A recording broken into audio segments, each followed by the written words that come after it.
Welcome to my channel. ఈరోజు అమ్మ వంటల రుచిలో సగ్గుబియ్యం హల్వా ఏ విధంగా తయారు చేయాలో చూద్దాం. తయారు చేయడానికి కావలసిన పదార్థములు: సగ్గుబియ్యం 1 కప్పు, బెల్లం 2 కప్పులు, నెయ్యి 3/4 కప్పు, నెయ్యిలో వేయించుకున్నటువంటి జీడిపప్పు, బాదం పప్పు, కిస్మిస్ కొద్దిగా, యాలకుల పొడి 1/2 teaspoon, orange food colour కొద్దిగా. ఇది ఆప్షనల్, మీరు కావాలనుకుంటే వేసుకోండి. ఫుడ్ కలర్ వేసుకోకుండా చేసుకున్నట్లయితే హెల్త్కి మంచిది. ముందుగా సగ్గుబియ్యంను 3 గంటల పాటు నానబెట్టుకుని పెట్టుకోవాలి. 3 గంటల పాటు నానబెట్టుకున్నటువంటి సగ్గుబియ్యంను మిక్సీలో వేసుకొని మెత్తని పేస్టులా రుబ్బుకోవాలి. నేను ఆల్రెడీ తయారు చేసి ఉంచాను.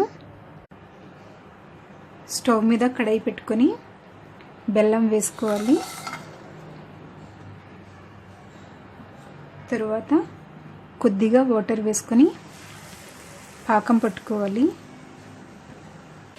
ఉండపాకం వచ్చేంత వరకు కలుపుతూ ఉడికించుకోవాలి. ఉండపాకం వచ్చిందో లేదో తెలియాలంటే వాటర్లో ఇది కొద్దిగా వేసి చూసినట్లయితే తెలుస్తుంది. ఇలా ఉండలా చూస్తున్నారు కదా, ఇలా ఉండలా తయారవుతుంది. ఇప్పుడు రుబ్బుకొని పెట్టుకున్నటువంటి సగ్గుబియ్యం పేస్టును వేసుకోవాలి.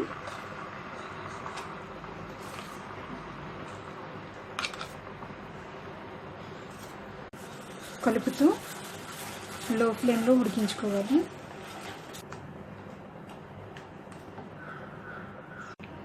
ఫుడ్ కలర్లో కొద్దిగా వాటర్ వేసుకొని కలుపుకొని వేసుకోవాలి.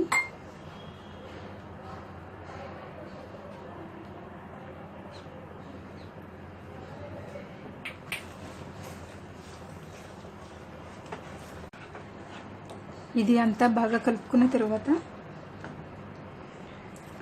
యాలకుల పొడి, వేయించి పెట్టుకున్నటువంటి డ్రై ఫ్రూట్స్ను వేసుకోవాలి. తరువాత నెయ్యిని వేసుకొని బాగా కలుపుకోవాలి.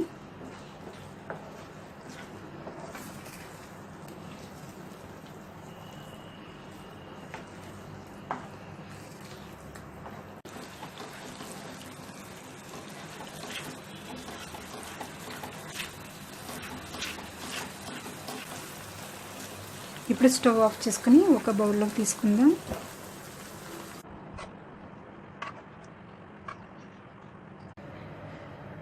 ఎంతో టేస్టీగా ఉండి సగ్గుబియ్యం హల్వా రెడీ అయ్యింది. ఈ వీడియో మీకు నచ్చినట్లయితే లైక్ చేయండి, మీ ఫ్రెండ్స్కి షేర్ చేయండి. మరిన్ని వంటల కోసం సబ్స్క్రైబ్ చేసుకోండి. Thank you for watching.